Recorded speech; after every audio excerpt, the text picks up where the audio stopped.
Good morning, Rich Goodman here for Glu-talk, and today we're welcoming Jen Downs from VMB02. Hi, Jen. Hi, thanks for having me this morning. No problem. Great to see you on what is been a very overcast and rainy day today, and after a very sunny weekend, right? I would say it's apocalyptic in Manchester. Oh, it's not that bad down here, but I'm sure it's coming. So, and, Yeah, uh, watch this space. well, it's great to see you, and just wanted to ask you a few questions, right? And go through really your role within VMBO2, and understand what you do and what you see within the customer space and where you're seeing things moving. So, did you just want to give a quick introduction to yourself and what you do within VMB? Yeah, of course, thank you. So I'm the vendor lead within VMB02. And I suppose if we take a look at that, we've also gone through a joint venture as of June. So it's very much in its infancy. But what's really exciting is that, we are bringing together sort of like-minded organizations with sort of shared values and a really diverse set of professionals now that I can work with, which makes me really excited about sort of this next phase we're going into. But if I look at just sort of VMB, we service about 8,000 customers across large enterprise and public sector, and we've got a really strong foothold into SMB as well. Separate to that, we've got sort of about 700 engineers across multidisciplines. So then if you think of my role, it kind of sits across all of that. So understanding the needs of our customer base, working with our product strategy team, the direction of travel for our vendors, and then finding that sort of sweet spot to understand what's best to service our customer base. And then putting a plan together, working with the stakeholders to sort of realize those objectives. And then also what makes it really interesting for me personally is working with our vendors to understand what's next, what's coming down the line, what considerations do our SLT need to make for sort of future planning, and then trying to pull it all together. So that's what I try to achieve. So I mean, really, really, really important. And actually, you're the person who's gluing it together for them, right? So I know Nice pun. yeah, exactly around CX and understanding you're a great advocate around that and driving that for VMB. So and bringing together that whole vendor customer juggling aspect. So.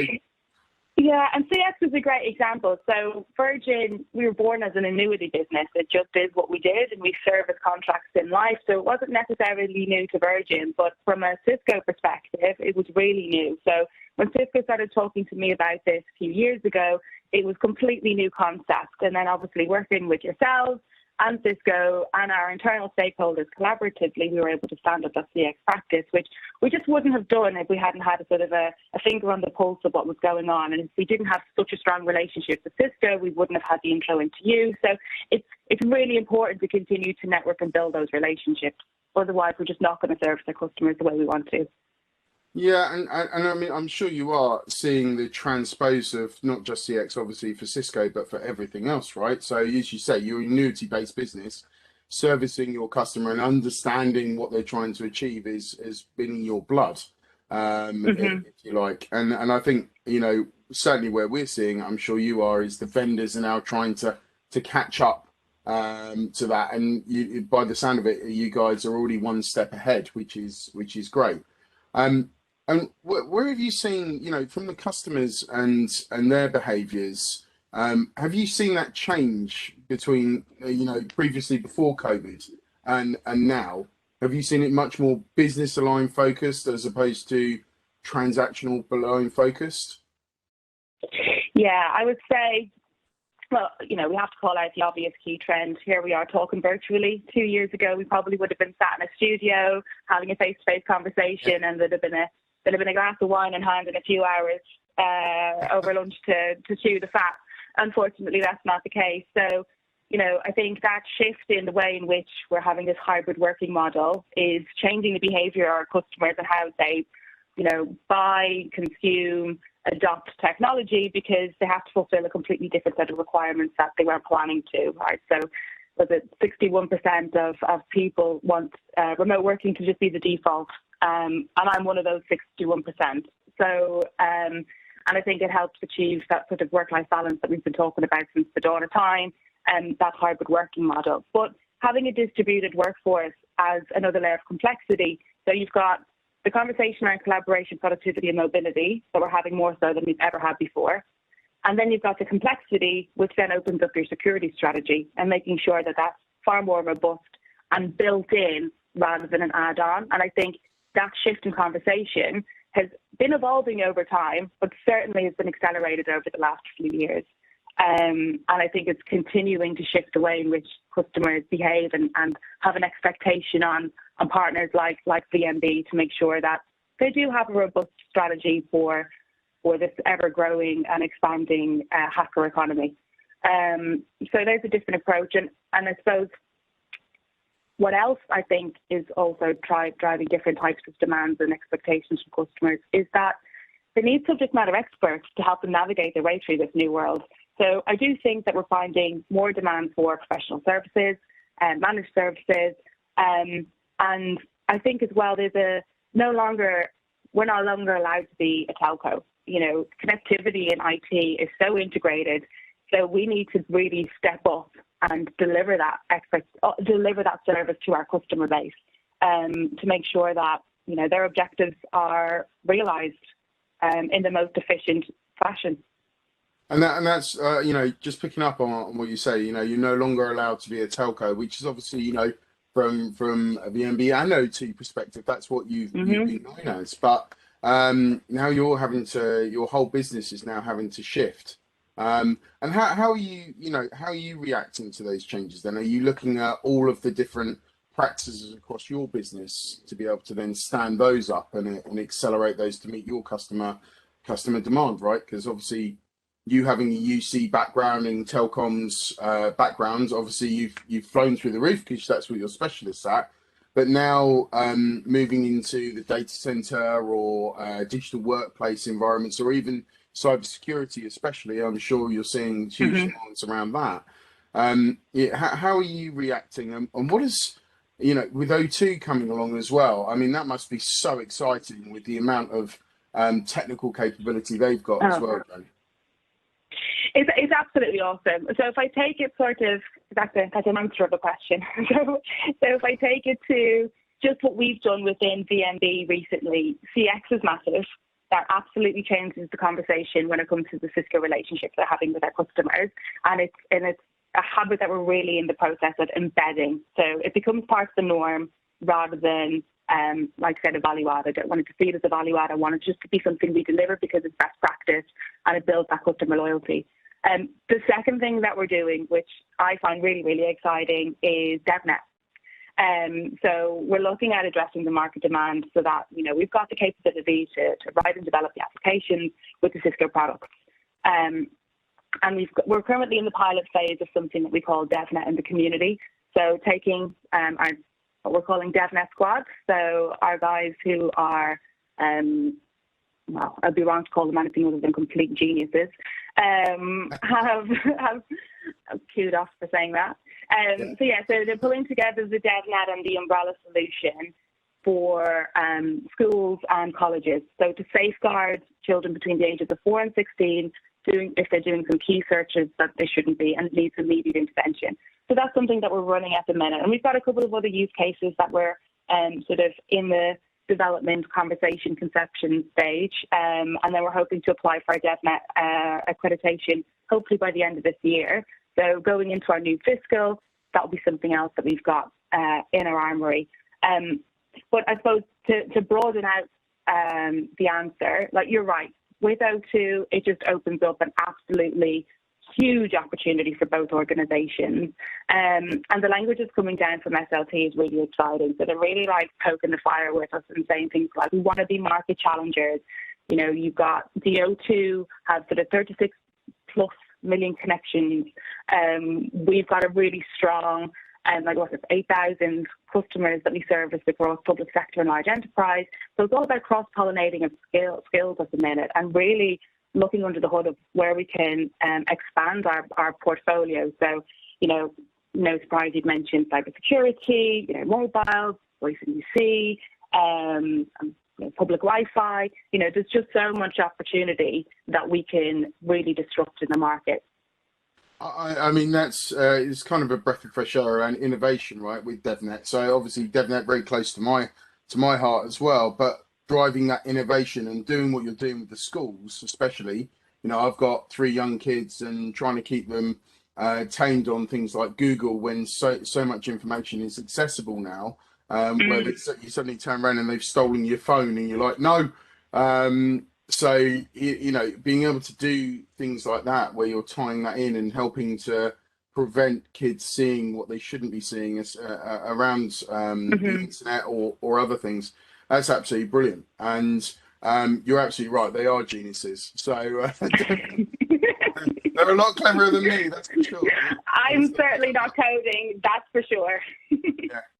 So, and I mean, you with the O2 expansion as well, like you said, right? I mean, I know some of the O2 services that are coming and going to merge, and I think it's just going to put you in such a great position to drive that innovation, drive the conversation around business outcomes and objectives, and be able to service the customers. So, but with that though, what do you see? What do you see as the challenges in the market at the moment? So I do think it's a bit of a volatile market. I do think at the minute it's hard to, like I say, for the customers to know how to behave in this current climate. I think it's our responsibility to support them. I think we need to, how people procure, consume, adopt technology services has completely shifted away from the traditional IT model. I think, I read somewhere that, that digital transformation, we've done 5.5 years worth of work in the space of 12 months. Yeah. Like that's just mind blowing just in itself. So as a line of business owner or the CXO who's responsible for rebounding post pandemic, they need to be able to lean on people like ourselves to support them through that shift. And also, I can't answer that question without mentioning the global shortages that we're experiencing. It's causing significant delays to our customers' projects, which are obviously linked to rebound, which is causing a delay. It's, noise from the market is saying, 12 to 18 months we're going to be in this space.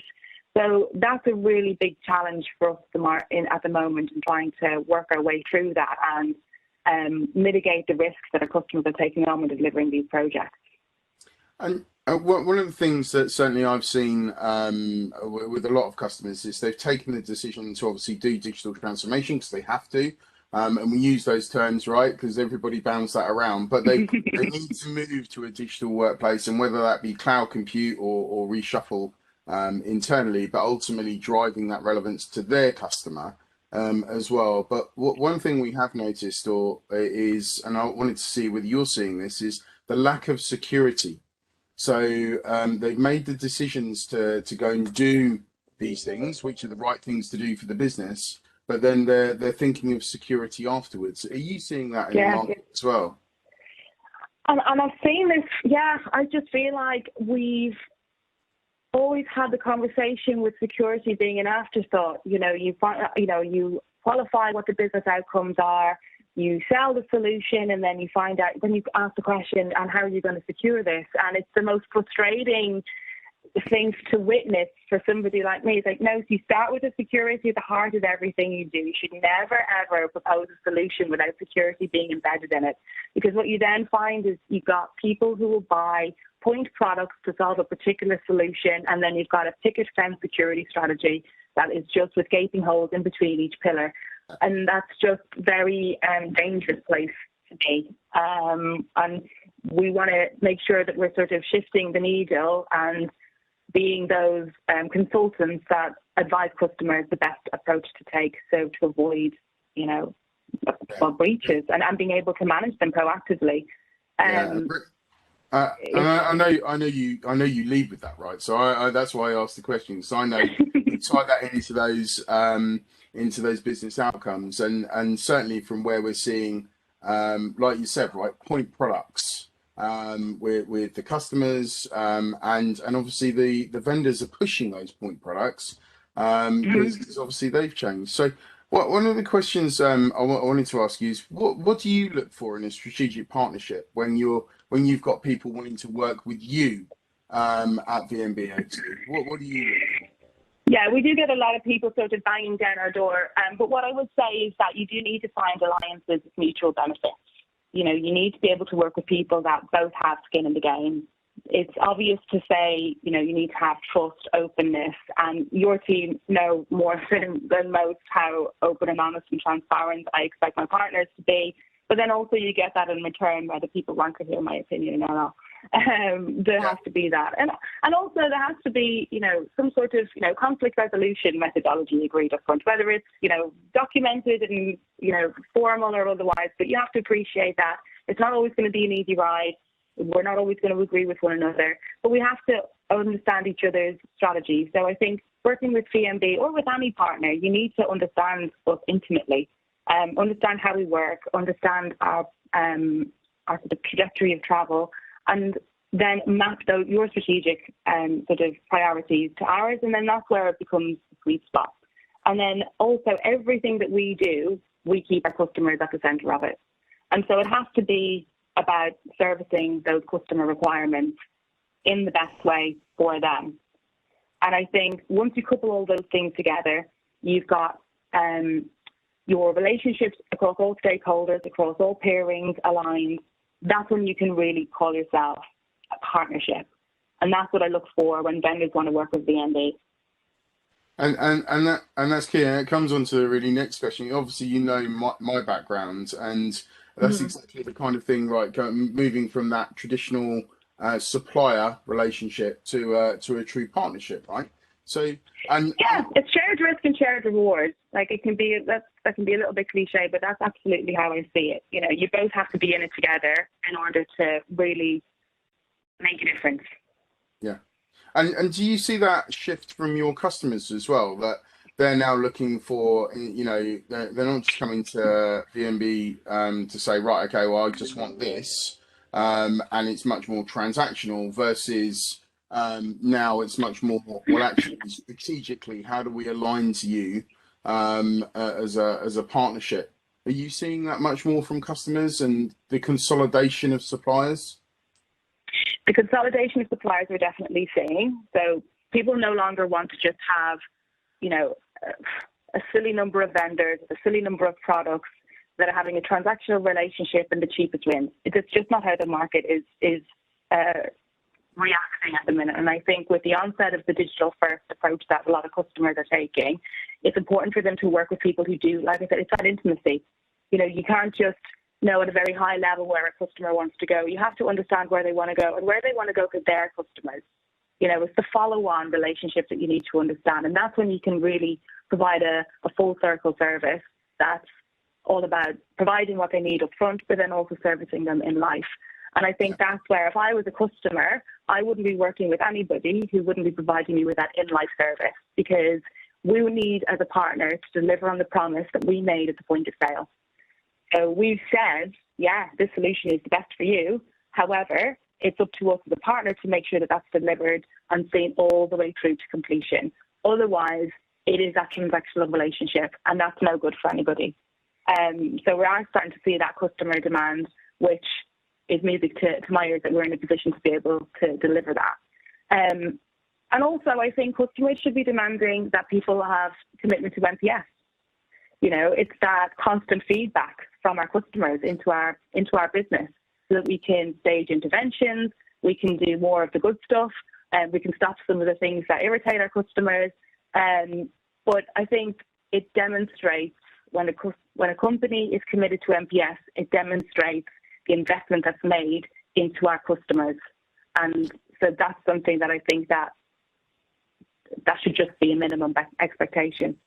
Yeah, and I 100% agree with you. And you know, you're leading obviously with that CX aspect of in-life customer experience rather than just capturing the customer, selling them some stuff, and hoping you get the renewals, right? So I mean, you know, it's refreshing to hear as well. So And the only other question I wanted to ask, which you have answered really, but you know, I'm really excited about this O2 and VMB merger and what that's going to bring to the market.